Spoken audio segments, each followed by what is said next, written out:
develando la armadura, ¿sí? Develando la armadura. Recién decía el pastor, leyendo al Señor Jesús, que el Señor dijo que a ellos les hablaría en parábolas, ¿sí? A ellos les hablo en parábolas, pero a ustedes les hablo directamente, ¿sí? Les revelo directamente lo que quiero decir. A los que estaban más cerca se los revelaba, ¿sí? Si no, era parábola. Ahora fíjese, hablar de la armadura de Dios, podríamos decir es una parábola, porque ninguno de nosotros anda con una armadura encima, ¿o sí? No, ¿sí? Es obvio de que es una parábola de algo que nosotros deberíamos estar vestidos, ¿sí? Amén. ¿Estamos de acuerdo? Amén. Vale. Bien.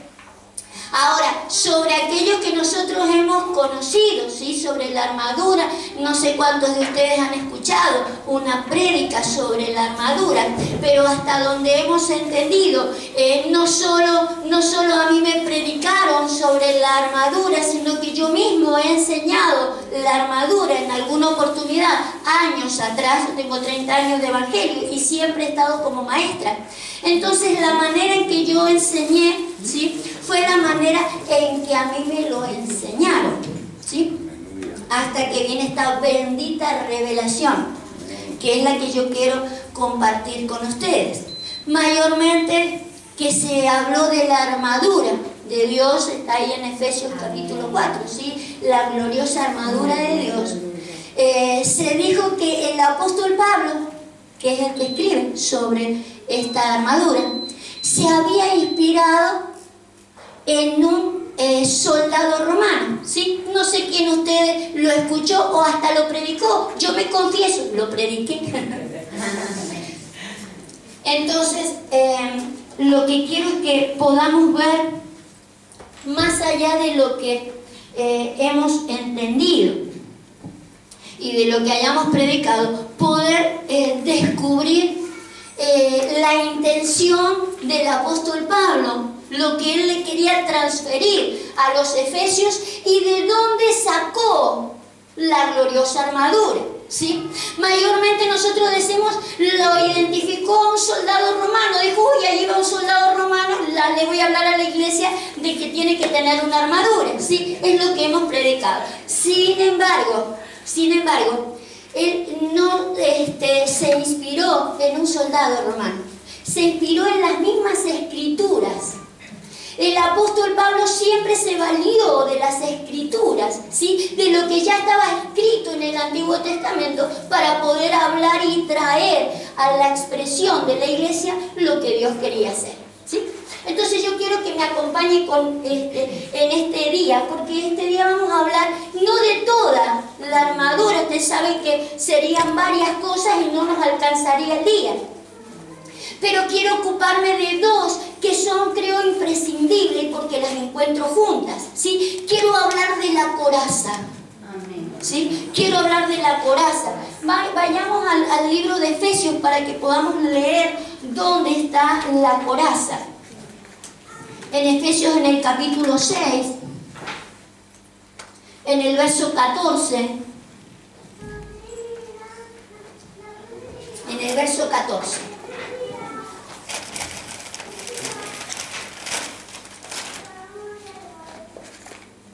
Usted sabe que el apóstol Pablo lo que quiere transmitirle a la iglesia es algo, por eso lo que tenemos que aprender a conocer es el corazón, ¿sí? del predicador, ¿sí? De dónde saca las cosas, qué le quiere impartir. Entonces nosotros nos valdremos de dónde él lo saca, ¿sí? Sino el contexto que trae en la armadura, ¿sí? Fíjese, Efesios 6, verso 14. No está allí. ¿No? ¿Efesios 6? Sí, lo que pasa es que no está bien escrito.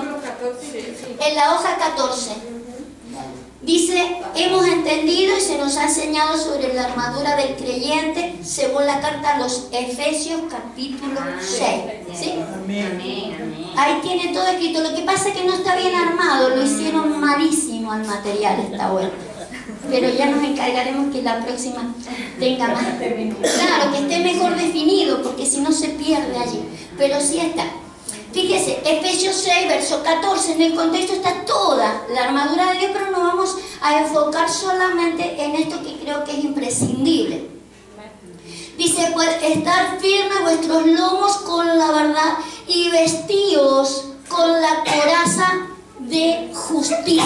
¿Sí? Es algo de lo que quiero hablar específicamente, de la coraza de justicia. ¿Sí? Usted sabe que la coraza cubre ¿qué? El pecho, ¿sí? Cubre el pecho del que estaría por batallar. La Biblia nos cuenta, el verso 17, que toda esta armadura tiene que ver con algo. Y tomad el yelmo de la salvación y la espada del Espíritu, que es la palabra de Dios, ¿sí? Ahí tenemos al yelmo de la salvación. Quiero tocar estas dos porque estas dos están juntas en el Antiguo Testamento, que es donde vamos a ir a verlo. Ahora, toda esta armadura, dice el apóstol Pablo, que es para pelear, ¿sí? Dice, contra potestades y principados, ¿sí? En los lugares celestes, ¿sí? En las alturas, diga conmigo, en las alturas. Entonces este tipo de principados no los vamos no vamos a pelear con ellos mientras andemos entre las cosas terrenales, ¿sí? Esta tiene que ver cuando queremos subir.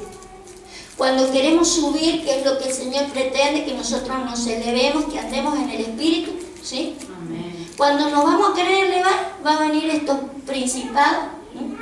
Por eso es que vamos a tener que ponernos la coraza, ¿sí?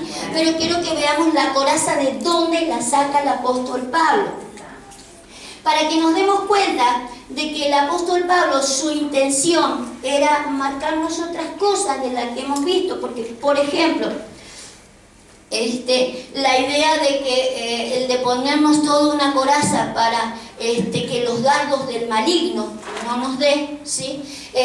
Yo siempre lo prediqué entre las cosas naturales, ¿no? De que el enemigo no nos deja hacer cosas para el Señor, que yo quiero tener alguna cosa y el enemigo no me la permite tener, entonces me tengo que poner una coraza para que los dardos del maligno me den allí, ¿sí? Para que no me traspasen, ¿sí? Y que yo me la paso peleando con el maligno, ¿sí? Me la paso peleando y dándole cachetazos al maligno porque él me ataca. Y me atacaba en cualquier cosa. O sea, los ejemplos que daba para batallar contra el maligno no tiene que ver, o por lo menos de lo que yo predicaba, no tenía que ver con la intención de lo que Pablo le quiere transmitir a los efesios, ¿sí? Por eso yo quiero que profundicemos, para que usted vea. Por ejemplo, el mismo apóstol Pablo, ¿sí? Ya vamos a ver de dónde lo saca él, pero lo testifica Primera de Tesalonicenses. Primera Tesalonicenses también lo escribe el apóstol Pablo, ¿sí?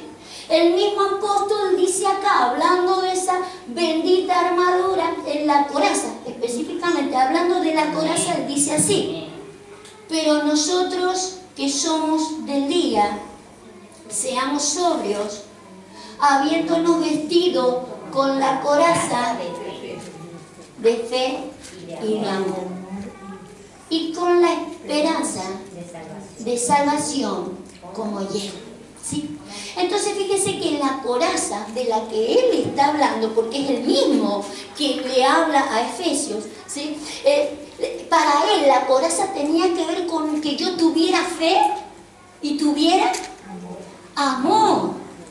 Entonces lo que yo tengo que ver, cuál es el maligno que quiere ir contra mi fe y mi amor. ¿Me entiende? Que ya no sería pelear contra cualquier cosa. Ya es tener en cuenta de que yo me tengo que defender de algo que él quiere atacar mi fe y mi amor. No es que me quiera atacar en cualquier área. Y la esperanza de salvación, que me ponga un casco de esperanza de salvación, ¿sí? Ya vamos a ir de a poco para que usted lo entienda. Dice ahí, usted lo tiene escrito, que la palabra amor es la palabra ágape, ¿sí? Entonces, una coraza contra que me guarde la fe y el ágape. Y el ágape en griego, no es solamente tener afecto, ¿no? Cuánto la quiero yo a María, cuánto lo quiero al hermano, sino que en el original habla de un festín de amor, dice. Un festín de amor. ¿Usted sabe lo que es un festín? ¿Lo han invitado a un festín alguna vez? ¿A quién lo invitaron a un festín? Venite que vamos a hacer un festín. ¿Y qué se hacía? Una comida. ¿Sí? Se hace una comida, se hace una fiesta donde se hace una comida, donde comen juntos, ¿sí? Se invitaba a una comida. Entonces hablar de este ágape según Dios, ¿sí? No es solamente el de tener un afecto o un cariño para con la persona. Para Dios el amor es un festín, es una comida en la que Él tiene preparada para que estén juntos los suyos, en el ágape. Quiere que todos estén en el ágape, comiendo lo que Él quiere que coman, celebrando lo que Él quiere que celebre, porque eso es un festín, ¿sí? Y eso para Él es amor. Para nosotros amor es pegarnos unos abrazos, decir, te quiero, mandar un WhatsApp, una carita, pero para Él es que comamos juntos, ¿sí? En un festín. Pero el enemigo quiere darle a ese festín y quiere darnos a esa fe. Por eso es que tenemos que ponernos una coraza. Pero yo quiero que usted vea desde dónde viene la coraza. Vamos a ir a Isaías 59. Isaías 59, verso 16. Entonces fíjese que el apóstol Pablo no se inspira en un soldado romano, se inspira en las Escrituras, ¿sí? Él lee las Escrituras, sabe que como dijo el Señor Jesús, las Escrituras hablan de mí, ¿sí? Entonces él va a las Escrituras porque las Escrituras hablan del Señor Jesús. Él no necesita ver un soldado romano para decir, uy, necesitamos eso. No, sabe que las Escrituras hablan de Jesús y él apela a las Escrituras para encontrar en las mismas Escrituras, ¿sí?, lo que le tiene que decir a la iglesia. Entonces fíjese que Isaías 59, 16, una palabra escrita para el Señor Jesús, como si lo hablara el Señor. Vamos a leer desde el verso 15, a ver. No, desde el 16, el 16 también. Dice, y vio que no había hombre, y se maravilló que no hubiera quien se interpusiese, y lo salvó su brazo y le afirmó su misma, ¿qué? Su misma justicia lo afirmó. Póngame el verso 17. Pues de justicia se vistió como de una y con yelmo de salvación en su cabeza. Tomó ropas de venganza por vestidura y se cubrió de celo como de manto. Vuélvame a poner el verso 16. Estas vestiduras que cita Isaías está hablando de lo que hizo el Señor Jesús, ¿sí? La Escritura nos dice que se maravilló de que no había un hombre en la tierra. Usted sabe que la Biblia dice que no hay justo ni aún uno. No había un justo. Se maravilló que no había ni un justo, ¿sí? Entonces dice, no había quien se interpusiese, no había un intermediario, ¿sí? No había un intermediario entre los hombres y Dios, ¿sí? Se maravilló, dice, que no hubiera un hombre que hiciera la justicia de Dios. Ahora, la pregunta sería, ¿por qué no había ni un hombre si había todo un nombramiento sacerdotal, para que había una intervención entre Dios y los hombres? Los sacerdotes hacían esa tarea, ¿sí?, de intermediario entre Dios y los hombres, pero no lo estaban haciendo correctamente. Por eso eso dice que Él se maravilló de que entre todos los hombres no hubiera uno que se interpusiese. ¿Qué es lo que hace un sacerdote? Interponerse, ¿sí? Intermediario entre Dios y los hombres. Y vino Él, ¿sí? Y se puso, dice, lo salvó su misma justicia, porque no había ni uno, ni un justo, ¿sí? Entonces lo salva su misma justicia y se vistió con esa justicia. Y se vistió como de coraza, ¿sí? Se pone la coraza para venir a hacer la justicia que tenía que hacer en la tierra. Ahora, no lo vemos nunca al Señor peleando, ¿sí? No lo vemos al Señor vestido de soldado en ninguna manera. Lo que vemos al Señor, que Él sí vino como un sumo sacerdote. La Biblia no dice que Él fuera, por ejemplo, un guerrero, pero la Biblia aclara de que Él es un sumo sacerdote, ¿sí? Quiero explicarle algo, por eso vamos a leer algo que tenga que ver con este sumo sacerdote, ¿sí?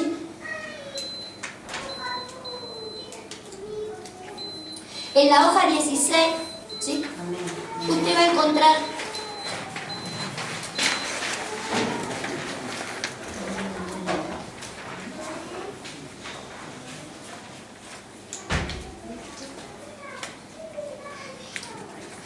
en el verso, en la hoja 17, Hebreos 4:13, ¿sí? Hebreos 4:13. 4:13. Ya vamos a ir a esos versículos que hemos dejado ahí atrás, ¿sí? Ya vamos a ir a esos versículos. Pero quiero mostrarle esto. El Señor no vino como un guerrero, pero sí Él vino como un sumo sacerdote, ¿sí? Él vino como un sacerdote. Y lo dice Hebreos 4:13. Dice que no hay cosa creada que no sea manifiesto en la presencia de Dios, ¿sí? Antes bien, todas las cosas están desnudas delante de Dios y abiertas a los ojos de aquel a quien tenemos que dar cuenta. Verso 14. Jesús, el gran sumo sacerdote, dice: por tanto, teniendo un gran sumo sacerdote, ya que todas las cosas están desnudas delante del Padre, ¿sí? Todas expuestas, todas abiertas delante de Él, Él ve toda nuestra desnudez, ¿sí? Teniendo un sumo sacerdote que traspasó los cielos, a Jesús, el Hijo de Dios. Retengamos nuestra profesión. ¿Sabe que la profesión que tenemos nosotros es de qué? ¿Qué somos? Sacerdotes y reyes. Sacerdotes y reyes. Reyes y sacerdotes, ¿sí? Retengamos nuestra profesión, ¿sí? Retengamos nuestra profesión porque tenemos un sumo sacerdote. Isaías dice que miró y que no había ni uno, y a pesar de que había puesto todo un linaje sacerdotal para que hiciera de intermediario, ¿sí? No había justicia, no había justicia, no había uno que hiciera de intermediario entre Dios y los hombres. Viene Él y hace esta tarea, el de sumo sacerdote, para que nosotros tengamos libertad en nuestra profesión. Pues síganme levantando. Dice, porque no tenemos un sumo sacerdote que no pueda compadecerse de nuestras debilidades, sino uno que fue tentado en todo, ¿sí? Según nuestra semejanza, pero sin pecado. Entonces Él viene no como guerrero, sino como un sumo sacerdote, para hacer una justicia que los otros sacerdotes no hicieron, ¿sí? Los sacerdotes tendrían que haber hecho de intermediario entre Dios y los hombres, pero no hubo justicia en ellos, y viene Él con esta coraza de justicia, con este yelmo de salvación, pero Él no viene como un soldado, viene como un sumo sacerdote. Entonces esta coraza, fíjese, esta coraza que muestra Isaías, esto que cubre el pecho, y él dice es una coraza de justicia, ¿sí? tiene que ver con una vestidura sacerdotal. Y si nosotros la miráramos, ¿sí?, como una vestidura sacerdotal, nos daríamos cuenta de qué es lo que el Señor vino a hacer y cuál es la intención de Pablo al hablarnos de la coraza. ¿Sí? Yo quiero mostrarle, yo quiero que usted me siga para que podamos mostrar. Nos vamos a volver porque habíamos dicho que de que él venía con una coraza de justicia, ¿sí? El apóstol Pablo también dice que la coraza de justicia también se llamaba coraza de fe y amor. No quiero que desconecte eso, porque a los efesios le dice que es una coraza de justicia, pero a los tesalonicenses le dice que es una coraza de fe y de amor.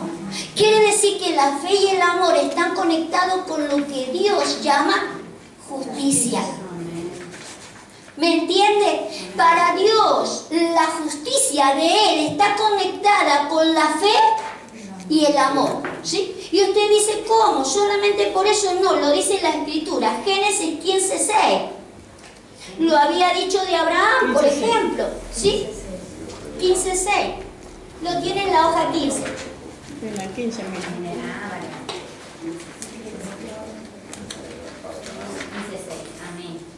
¿Sí? ¿Lo tiene? Amén. Fíjese, ¿se acuerda de esto? Y creyó a Jehová y le fue contado. O sea, tuvo fe Abraham y para Dios, si él creyó, para mí es justo. Es la declaración divina. Dios dice, al que cree es justo. Punto. Para nosotros hacer una justicia o hacer una serie de cosas, para Dios creerle. Amén. Creerle a Dios, para Dios es justicia. Amén. Entonces la coraza de justicia y la coraza de fe, junto con el amor, es la misma cosa para Dios. Por eso es que vamos a necesitar comprenderla, cuál es la intención de Pablo al hablar de la coraza, ¿sí? Fíjese, vamos a leer otros versículos que tengan que ver con la justicia y la fe. Romanos 1:17, lo tiene usted ahí en la hoja 16. Amén. Romanos 1:17.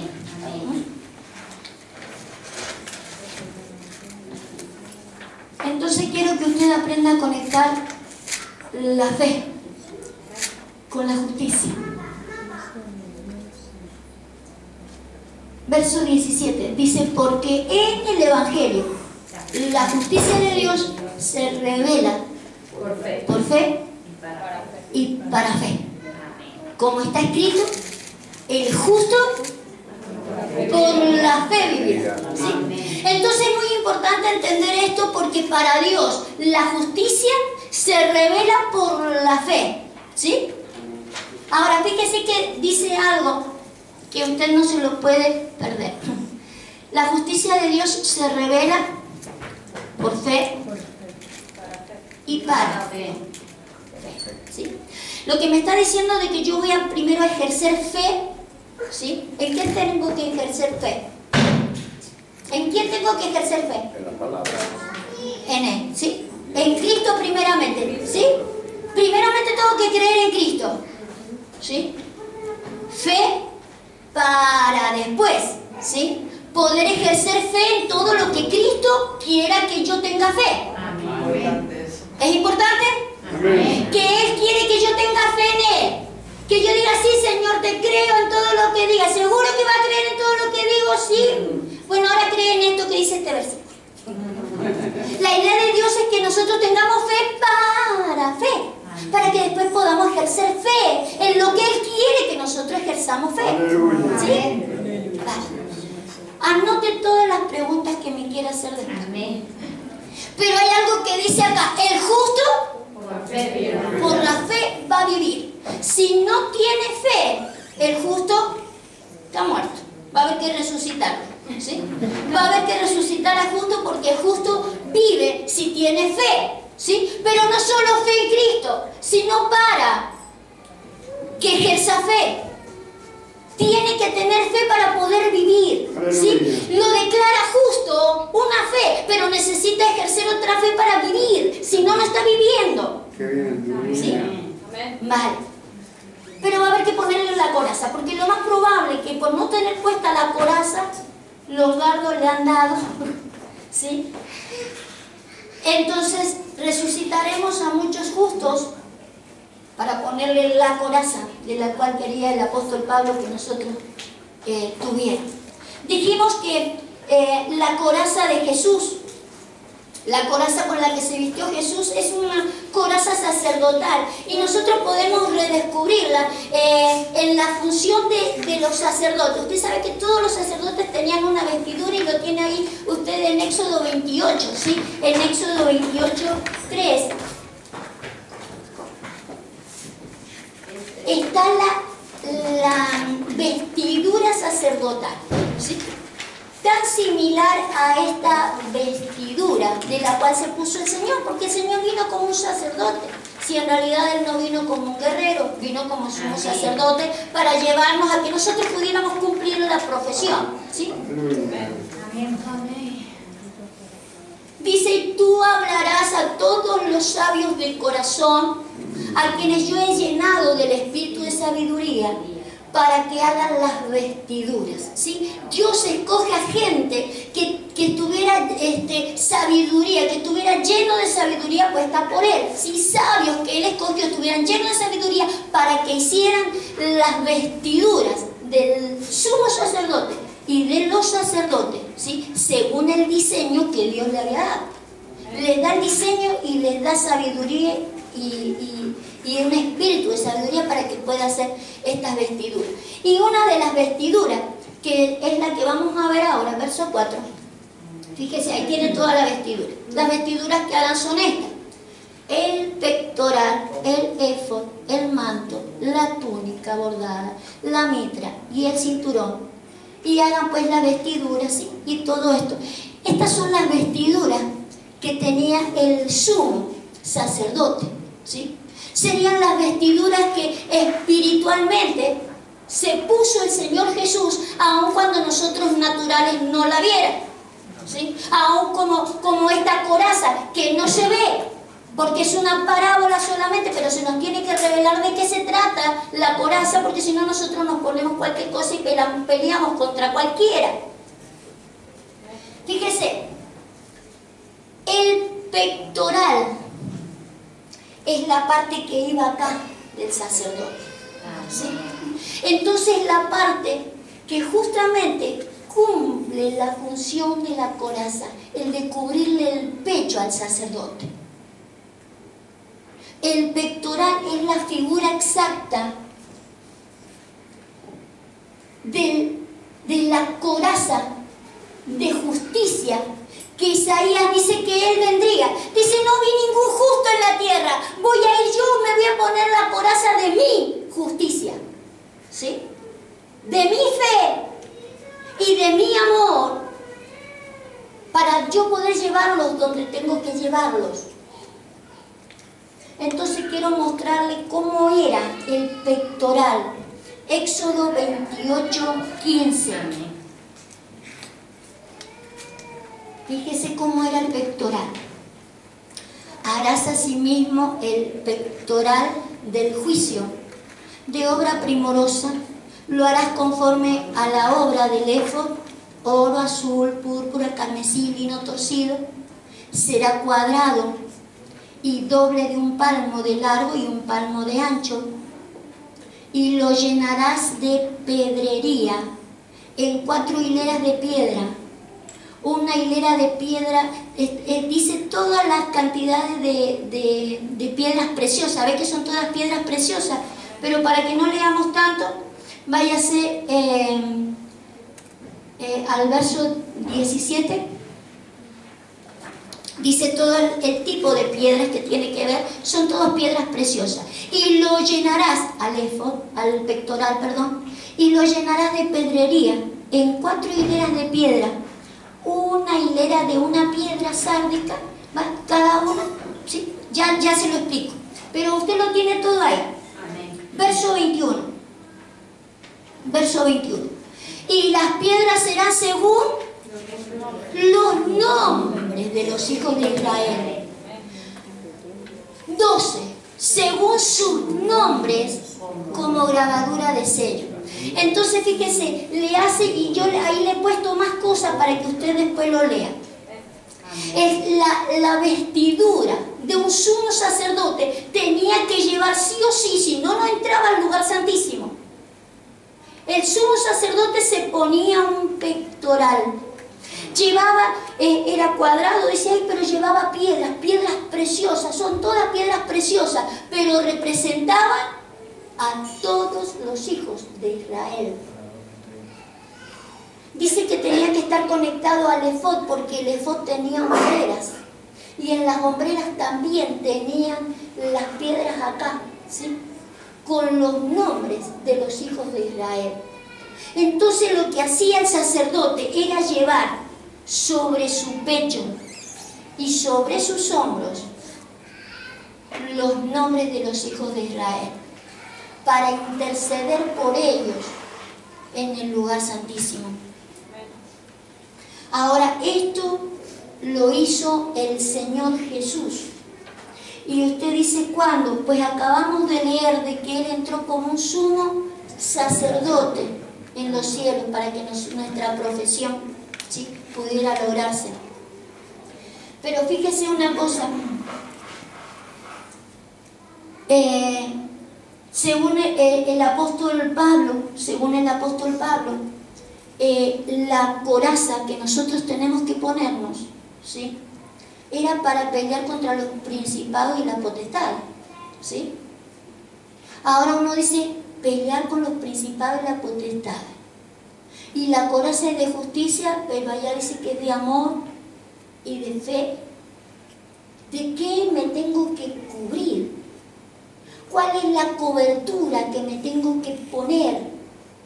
La que se puso el Señor y no la vimos, ¿sí?, fue justamente el de llevar sobre su corazón y sobre su responsabilidad, porque llevar algo sobre los hombros es llevar la responsabilidad, ¿sí? Lo que hizo el Señor Jesús es cargar sobre Él, ¿sí?, todos nuestros errores, pero por amor. ¿Lo hizo por amor? Amén. El pectoral que Él llevó fue por amor, pero por justicia también. Y dijimos que la justicia era la fe. La fe para Dios es justicia. El creer para Dios es justicia. Él creyó, y yo quiero mostrarle dos cosas, se lo voy a mostrar por la palabra. Él no solo creyó en nosotros, aun cuando éramos injustos, creyó en que nos podía ser justo. Él creyó en nosotros. La justicia que no se pudo encontrar en nadie porque nadie creía en nadie, Él creyó por nosotros. No solo llevó sobre sus lomos, ¿sí?, sobre sus hombros, nuestros errores, sino que nos llevó en el pecho, creyendo por nosotros, para que se cumpliera lo que Dios había dicho de nosotros, para que nosotros podamos cumplir nuestra profesión también de ser reyes y sacerdotes. ¿Sí? Ahora fíjese, uno dice, no lo veo al Señor Jesús con la coraza, ¿sí?, no se ve con la coraza. Sin embargo, para aquel que dice, en hebreo habíamos leído, para aquel que todas las cosas están desnudas delante de Él. ¿Se acuerdan que lo leímos en hebreo? ¿Sí? Para aquel, el Padre, para aquel que todas las cosas están desnudas delante de sus ojos, ¿sí? Fíjese cómo ve Dios a Jesús en la cruz. Fíjese, vamos a ir a Colosenses 2:15.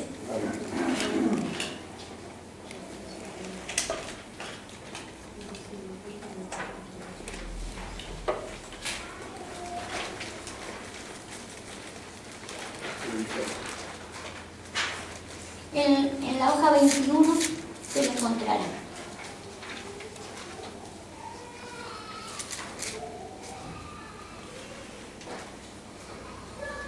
Vale. Fíjese cómo dice Colosenses 2:15. Y despojando a los principados y a las potestades, que son con los que nosotros tenemos una batalla. ¿Sí? Que no es contra carne ni sangre, sino contra principados y potestades. Dice, y despojando, los desnudó. Despojando a los principales y a las potestades, los exhibió públicamente, triunfando sobre ellos en la cruz. Y uno dice, ¿a dónde se ve eso? ¿Sí? Si lo único que si uno viera la película o viera la estampita o uno recordara, lo único que se ve allí, ¿sí?, es a un hombre en una cruz y hasta desnudo. ¿Sí? Pero Dios, el Padre, ¿sí?, para aquel que no hay nada oculto a sus ojos, lo que veía el Padre era que Jesús tenía una coraza de justicia, una coraza de fe y de amor. Tenía puesto un pectoral llevando todas las piedras de los nombres de los escogidos. Tenía puesto el éfod, ¿sí?, porque ningún sumo sacerdote podía entrar a un lugar santísimo sin estar vestido, y él entró como sumo sacerdote. Quiere decir que él tenía puesto una vestidura espiritual. Aleluya. El Padre sí lo veía. Gloria. Para el hombre natural no se veía nada y solamente se veía un hombre desnudo, pero el Padre, que para sus ojos todas las cosas están reveladas, él veía que había un pectoral ahí. Iba a entrar en el lugar santísimo como un sumo sacerdote, llevándonos a todos nosotros en el pecho, pero en los hombros también. Gloria a Jesús. Pero justamente con eso exhibió las otras potestades. Aleluya.